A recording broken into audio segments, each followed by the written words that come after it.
Filamu yetu ya leo inaanza na kijana Oscar. Oscar alikuwa ni kijana mwenye miaka 19. Hakuwa kama vijana wengine yani unajua vijana wa umri wa miaka 19 wangekuwa na pambana na madem na nini na wasichana wa umri wake, lakini yeye alikuwa ni mtu serious kidogo, na alikuwa anajiona ni mtu mzima sana ukilinganisha na umri wake, na hataki kabisa mambo ya kitoto. Ni mtu ambaye anapenda kusoma vitabu, anapenda mambo ya philosophy. Unajua watu wa namna hiyo. Lakini Oscar hakuwa mtoto mwenye akili nyingi tu, alikuwa ni kijana handsome, lakini pia ambaye ana uwezo wa kuongea maneno mazuri kwelikweli. Sasa ilipofika likizo, shule ikafungwa kwa wiki kadhaa na wanafunzi wote wakarudi majumbani kwao, na Oscar pia akawa amerudi nyumbani kwao kwa kutumia njia ya treni, akiwa yuko na rafiki yake kwenye treni bwana. Lakini ghafla bwana, akatokea mwanadada mmoja, mwanafunzi mwenzao mrembo kwelikweli, na huyu binti alikuwa anampenda sana Oscar, na kwa confidence zote akaja pale na kumwambia Oscar, vipi, natamani mimi na wewe twende kwenye date. Lakini mwamba kama mwamba Oscar akamwambia haiwezekani, mimi sina muda kabisa wa kwenda kwenye dates. Lakini kichwani mwake Oscar alikuwa anajua nini kabisa anachotaka. Rafiki yake akashtuka kumwambia, oe Oscar, inakuwaje unamkataa huyu mrembo? Kila mwanaume pale shuleni anamtamani, lakini wewe unagoma kwenda naye kwenye date? How?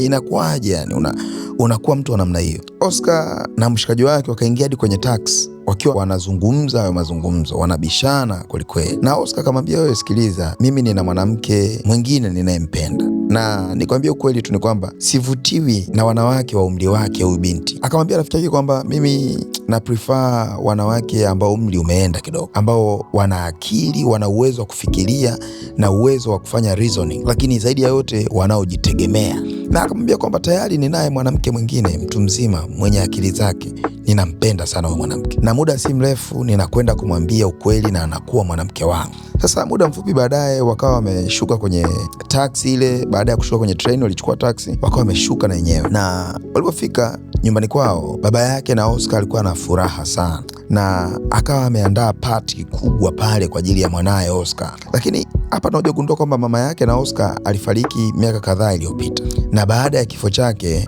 baba yake na Oscar akawa ameoa mwanamke mwingine anaitwa Eve au Eva. Lengo la kumuoa huyu mwanamke ni kwa ajili ya kumsaidia kumlea Oscar. Baba yake Oscar alikuwa ni profesa wa chuo, lakini Eve yeye alikuwa ni mwanamama ambaye anajituma sana katika nyanja ya udaktari wa moyo. Sasa jioni ile party ikawa imenoga kwelikweli, na kulikuwa kuna watu wengi sana pale, lakini baba yake Oscar akamuintroduce Oscar kwa demo mmoja hivi, mtoto wa umri wake na Oscar, akijua kwamba Oscar atakuwa interested kabisa na udemo. Lakini Oscar hakuonyesha interest zozote hata kidogo, lakini Oscar yeye macho yake yakawa yana focus moja kwa moja kwa mama yake wa kambo Eve. Na ukweli ni kwamba yule mwanamke ambaye Oscar alimwambia rafiki yake kwamba amempata, kumbe ni mama yake wa kambo, yani Eve ndiye mwanamke anayempenda kuliko kitu chochote. Eve alikuwa ni mwanamke mwenye akili nyingi sana, alikuwa na confidence za maana, alikuwa yuko matured na alikuwa yuko very strong emotionally. Na sasa baada ya mama yake Oscar kufariki, Eve ndiye mwanamke pekee aliyemtunza na kumlinda na kukaa naye na kumlisha Oscar kipindi chote mpaka ukubwa wake. Na kulingana na care aliyokuwa anapewa Oscar kutoka kwa Eve, Oscar akaanza kutengeneza feelings moyoni mwake, yani akaanza kumpenda huyo mama mtu mzima kabisa yani. Na hata alivyoenda shuleni boarding, kijana bado mapenzi yake kwa Eve haya kukatika, hakuwahi kumsahau. Na Oscar alikuwa anajua kabisa kwamba hizi feelings alizokuwa nazo ni za sio nzuri, kwa sababu huyu ni mke wa baba yake, lakini alijitahidi sana kutaka kumsahau, lakini wapi, hakuweza kabisa. Yani hawezi kabisa kijana kukontrol moyo wake kuhusu mashangazi, na alishangazi hili sasa bahati mbaya ni mama yake wa kambo. Yani kijana alikuwa amechanganyikiwa na kila kitu kutoka kwa Eve, namna anavyoongea, namna anavyotembea, namna anavyofikiria, yani chochote alichokuwa nakifanya Eve kwake ilikuwa ni kama anamdatisha kwelikweli. Ana data na bi mkubwa kijana. Lakini kitu kibaya ni kwamba Eve yeye alikuwa hajui chochote kuhusu feelings za kijana za Oscar, alikuwa hafahamu. Sasa Oscar alivyojaribu kutaka kumwonyesha Eve aelewe kwamba ana kitu gani anachokitaka kwake, lakini Eve yeye hakuelewa chochote.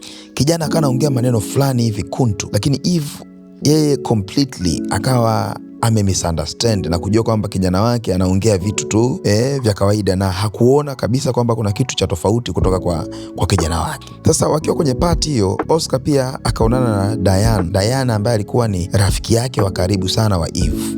Diane yeye ni unajua wale wanawake watu wazima wa kisasa wale ambao wanajiachia kweli kweli. Yeye anaamini kwamba maisha ni kuyaishi leo kwa sababu hujui kesho itakuwaje. Na huyu mwanamke alikuwa yeye ni mwanamama wa massage, yani wanaita massage therapist, na alikuwa yuko bold, yuko confident, yani mwanamke wa namna hiyo. Yeye haogopi chochote. Sasa baadaye baba yake na Oscar akamwambia Oscar amsindikize yule msichana akapande gari. Yule msichana aliyemkutanisha kwenye party ile. Oscar alikuwa hataki, angekataa kabisa, lakini aliamua kukubali kwa sababu anamheshimu baba yake. Akaanza kumsindikiza yule msichana. Wakiwa nje wanaongea, yule msichana akamwambia Oscar kwamba, Oscar vipi, ungependa kwenda date na mimi? Lakini Oscar akablash pale na kumkataa ki-style. Akaita taksi haraka sana, ikafika pale na akamuingiza binti kwenye taksi haraka ili mambo yasiwe mengi, na akamwambia kwamba mimi na wewe ni watu tofauti sana, hatushare kabisa mindset zetu, tuko tofauti, hatuwezi tukaiva kwenye chungu kimoja. Sasa Oscar bwana, baada ya pale akatoka akiwa ana huzuni sana na mawazo mengi, kwa sababu alikuwa hajui namna gani anaweza akamwambia Eve ukweli wake, yani namna ambavyo anampenda mama yake wa kambo. Asingejua namna gani atamwambia ili aweze kumwelewa. Sasa lile jambo likali limemchanganya kidogo kijana. Akaamua kutoka na kwenda zake bar, kwenda kupiga moja mbili, moja baridi moja moto. Kumbuka Oscar alikuwa ni underage, yani alikuwa kijana mdogo. Akawa ametumia kitambulisho fake kuingia pale bar kwa ajili ya kupiga ulabu bwana. Na kijana alipiga ulabu kiasi kwamba ulipitiliza, yani alilewa, akawa amelewa kwelikweli, na akawa anaondoka pale akiwa yuko vizuri kweli. Lakini akiwa njiani anatembea, bahati nzuri Diane akawa amemuona Oscar bwana, na alivyoona namna ambavyo kijana amelewa, Diane ikabidi amsogelee kijana na kwenda kumsaidia pale. Akamwambia, sikiliza, hutorudi nyumbani kwenu kwa sababu najua baba yako atakasirika kwelikweli kwa sababu umelewa, ata mind, twende, utaenda kulala nyumbani kwangu. Oscar alikuwa amechoka sana kwa yale mapombe aliyokunywa. Akamejilaza kwenye kitanda cha massage. Kumbuka huyu ni massage therapist. Na alivyomuona amelala hapo kwenye kitanda, Diane akamwambia, sasa sikiliza, ngoja nikufanyie massage hapo angalau upunguze tension ya mwili wako, najua pombe zimekulewesha sana. Akamwambia, vua shati lako. Sasa Diane alivyoanza kumfanyia massage, Oscar mambo yakaanza kuinuka bwana, na alikuwa amelewa kijana. Taimbo ukainuka kudadadeki. Kijana akaanza kutaka kumwaga mayonnaise, lakini Diane naye alikuwa sio mchoyo bwana. Diane akamwambia kijana, unataka? Sawa basi, njoo nikupe vitu vya utu uzima. Oya, Oscar akaenda kumwaga mayonnaise kwa Diane bwana. Walimwaga mayonnaise usiku kucha wapuuzi hawa. Kumbuka Oscar kichupa kilikuwa kimejaa kwelikweli. Sasa asubuhi alivyoamka, Oscar ameamka pale na kushtuka. Alivyogeuka akamwona Diane amelala pembeni yake, na hapo sasa akajishtukia kwelikweli, akaona amemsaliti Eve. Kumbuka Eve hajui chochote kwamba kijana anampenda, lakini yeye akaona kama amemsaliti Eve bwana. Akainuka haraka na kuanza kuvaa nguo kutaka kumtoroka Diane. Sasa akati anaondoka bwana, kimya ghafla mtu akamwita akiwa pale ndani, oya vipi? Oya, Oscar akashtuka. Kumbe yule jamaa alikuwa ni boyfriend wa Diane. Oscar akapanic pale kwamba huyu jamaa nitamwambia nini, kwamba nimetoka kula mwanamke wake. Lakini huyu boyfriend wa Diane alikuwa anajua kwamba Oscar ni miongoni mwa wateja wa Diane ambao wamekuwa wakija hapa nyumbani kwake, anawafanyia massage na wanaondoka. Jamaa akasogea na kumsalimia Oscar. Oscar anatetemeka, lakini bahati nzuri Diane naye akawa ameamka muda huo, akaja pale na kucheza mle kama Pele, yani akajifanya kwamba Oscar ni miongoni mwa wateja wake waliokuja leo, naye ametoka kumfanyia massage. Boyfriend wake alikuwa hana taishu kwa sababu Oscar alikuwa ameshaanza kujing'atang'ata pale, angeharibu kabisa. Sasa muda huo Oscar akatoka pale na kuenda moja kwa moja mpaka nyumbani kwao. Alipofika nyumbani kwao akajifanya ananyata hivi bwana, lakini baba yake akamshtukia, akamwambia, wewe dogo umetoka? Akamwambia, baba, nili spend time kwa dem mmoja hivi ambaye ninasoma naye. Akajifanya kwamba alilala kwa mwanamke wa shuleni kwao. Baba yake akamsifu pale. Unajua tunawashua tunapenda kusifia watoto wakifanya vitu vya ovyo. Na babake akamwambia kwamba Eve hayupo nyumbani. Sasa Oscar akaamua asifiche kabisa feelings zake tena. Akaamua kumwandalia chakula pale mama yake na kumpelekea kule hospitali ambako anafanya kazi. Baba yake alivyoona kijana anaandaa chakula kwa ajili ya mama yake, akafurahi sana. Alijisikia vizuri kwa sababu aliona kwamba mapenzi kati ya mama na mwana yamekuwa mazuri sana. Alijiona yuko proud kwa ajili ya mwanaye, na kwamba mwanaye amekuwa sasa, kwamba kijana anamjali mama yake. Lakini alikuwa hajui kwamba intention ya Oscar moyoni mwake ilikuwa ni kutaka kumchukua bi mkubwa, yani liwe goma lake kudadadeki. Sasa kabla hujafika mbali, kama kuna movie ambayo unaipenda kwenye chaneli yetu na hiyo movie imefichwa vitu vingi, unajua mambo ya mayonnaise huwezi ukaonyesha hapa YouTube. Sasa kama wewe ungependa kuipata hiyo movie, basi utatuambia na tutakuuzia hiyo movie. Utatuma message WhatsApp kwenye namba hiyo hapo kwamba bwana, mimi hiyo movie hiyo ninaipenda sana. Unajua movie kadhaa ambazo tuna post ambazo zina mayonnaise nyingi huwa tunatoa ili YouTube wasije wakatufungia channel. Sasa mbona niwaambie mashabiki zangu wale ambao mnapenda movie za namna hiyo, sio movie hizo tu, hata movie za kawaida, series unataka na movie nyinginezo unazozifahamu wewe lakini hujazipata, unaweza ukanitafuta na ukanambia, mimi nikakutafutia hiyo movie na nikakupatia. Nao vipi? Oscar katoka na kwenda kule hospitalini na kumpelekea Eve kile chakula bwana. Eve alifurahi sana na kufikiria kwamba huyu kijana amekuwa kijana wa thamani sana kwenye maisha yangu, asijue kwamba kijana anautaka mzigo. Wakiwa pale, Oscar kauliza maswali magumu sana, maswali ambayo wakati mwingine yalikuwa ni maswali ya moyoni kabisa. Akamwambia, wewe ni daktari wa moyo, si ndio? Kwa nini moyo ndio unaosomeka kwamba ndio alama ya mapenzi?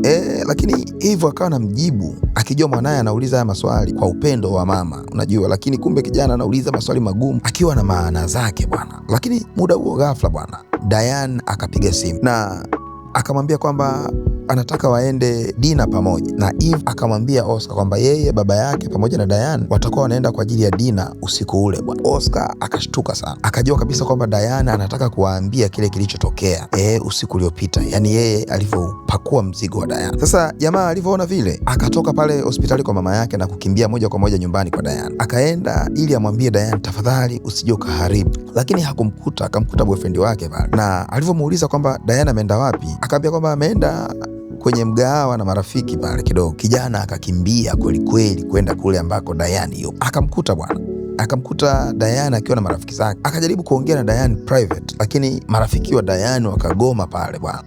Na marafiki zake na Diane wakawa wameanza kumpenda Oscar bwana. Kijana ana moyo wa kupendwa kinoma yani. Oya, mademu wa umri wake wanampenda, watu wazima wanampenda. Hadi wakaanza kuflati na yeye, lakini baadaye wakaondoka. Oscar na Diane wakawa wamebaki pale. Oscar akamwambia Diane, tafadhali naomba usahau kila kitu kilichotokea jana na usije ukamwambia mtu yeyote. Usimwambie baba wala usimwambie Eve, sitaki. Diane akamwambia kwamba nitahifadhi hili, itakuwa ni siri yangu mimi na wewe, lakini nakwambia Oscar ukweli, mapenzi ulionionyesha sijawahi kuyapata kwingine kokote, na mimi siwezi kukubali kukuacha wewe, ninakupenda sana. Oya, Diane karibu kaonjeshwa kanogewa kudadadeki. Yani kifupi ni kwamba karanga za kuonjeshwa katema bigiji. Oscar kamaindi pale bwana, akaamua kuondoka bwana, akaenda kwa rafiki yake na akabidi amwambie rafiki yake ukweli wote bwana, kwamba yeye anampenda mama yake, lakini Diane naye ameingia pokati, ameharibu kila kitu. Rafiki yake akashangaa kwelikweli, haya mastori ni mazito kwelikweli. Rafiki yake akamwambia, wewe kila kitu ulichokifanya hapa ni kitu ambacho kiko wrong, yani kitu kibaya. Wewe kumpenda mama yako ni kitu kibaya, kulala na rafiki yake mama yako ni kitu kibaya. Lakini kijana akamwambia, wewe usinipangie cha kufanya, mimi ninampenda sana Eve, yule sio mama yangu, mimi ni mpenzi wangu na nitamtongoza. Sasa jioni ile familia ikawa imeenda kupata dina kwenye hoteli wakiwa pamoja na Diane. Wakawa wamekaa pale, Diane akapiga vyombo kweli kweli, akalewa bwana, akaanza kuflati pale, akaanza kuongea maneno ya kimapenzi na Oscar kwa lugha ya Kifaransa, akijua kwamba Eve pamoja na baba yake Oscar hawaelewi Kifaransa. Akaanza kupiga zile je m'appelle, lia poli charata, yani maneno fulani hivi ya kimahaba mahaba.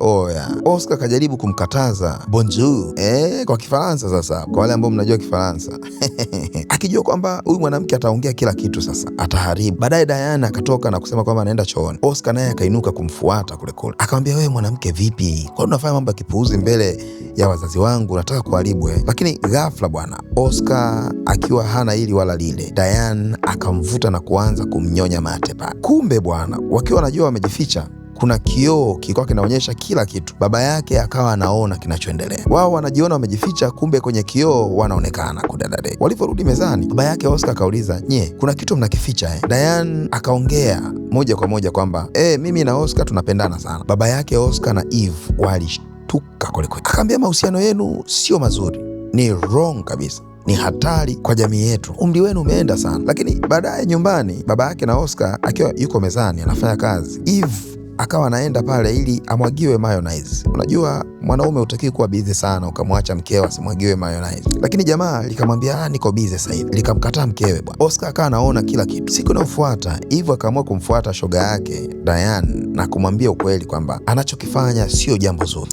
anatakiwa aachane na Oscar. Lakini Diana akamwambia, kusema kweli Eve, nimempenda sana Oscar. Mambo aliyonionyesha Oscar yamenichanganya sana, sijui nifanyeje kumsahau Oscar, lakini siwezi.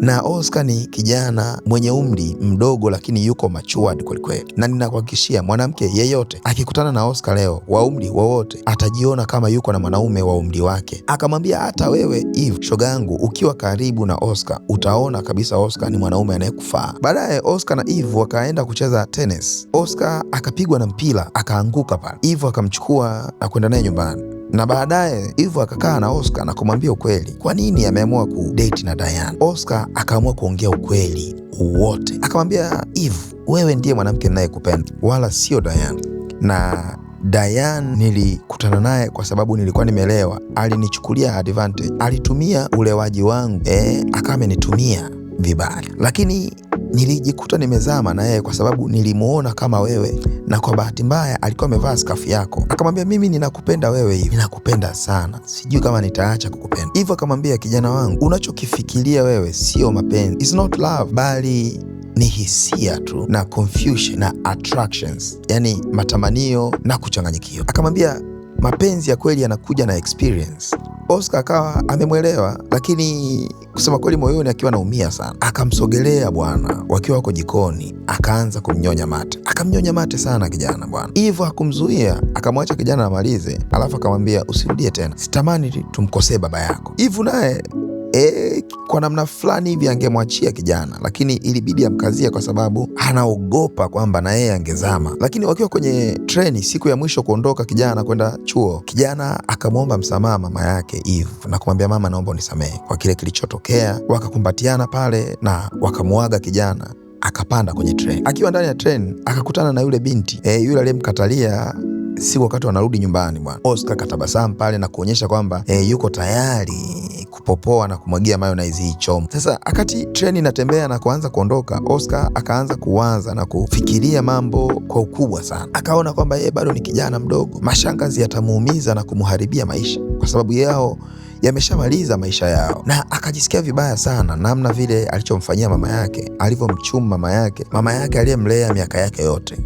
Lakini akajisikia amani kwamba amejifunza mambo mengi sana. Sasa kama umefika mpaka hapa mwisho, wewe ni mwanafamilia, asante sana sana sana kwa kuwa pamoja nasi. Najua hamjatuona kwa muda mrefu sana, kwa zaidi ya mwezi hatujawaletea filamu, lakini editor wetu wa Movie Recap Swahili alipata ajali, naye sasa hivi angalau anaendelea vyema na ameamua kufanya kazi hata kama bado hajapona vizuri, lakini ili tu kuwaletea ninyi mashabiki zetu kile mnachostahili, au vipi? Kama umefika mpaka hapa mwisho, usiache kusubscribe, kulike video hii pamoja na kucomment hapo chini. Naomba tumpe pole editor wetu. Naomba kwenye comment hapo chini muandike pole Epifania. Pole Epifania. Ninawapenda ile kinoma noma.